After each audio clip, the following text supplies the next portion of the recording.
Соросовите невладини организации со години наназад добивале милионски суми пред изборите во Македонија, истакнуваат од движењето Стоп операција Сорос. На листата на невладини се најдоа и две од југоистокот, Патокази Гевгелија и Организација на жени на општина Струмица. Цветин Чилиманов и Никола Србов од граѓанското движење Стоп операција Сорос на пресконференција ја представија мрежата на финансирање на организациите во Македонија од страна на Сорос, во која има над 10 невладини организации кои добивале милионски суми за време на предизборието во Македонија во изминатиот период. Многу е интересно тоа што паричните средства не доаѓаат директно само од фондацијата Отворено општество, туку средствата се префрлаат од ФО Македонија на невладини како Метаморфозис или НВО Инфоцентар.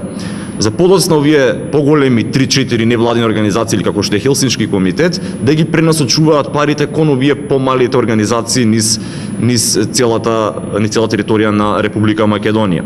Како што истакнуваат, таков е примерот пред изборите во 2014 година, пред почетокот на парламентарните избори, а таков бил и примерот во 2012 година, кога всушност започна и политичката криза во Македонија. Според Чилиманов, овие организации работат единствено во корист на СДСМ. Јасно се гледа дека Фондацијата Отворено општество во Македонија, нејзината примерна дејност не е вршење на граѓански проекти и активности, туку таа е дел од партијата СДСМ.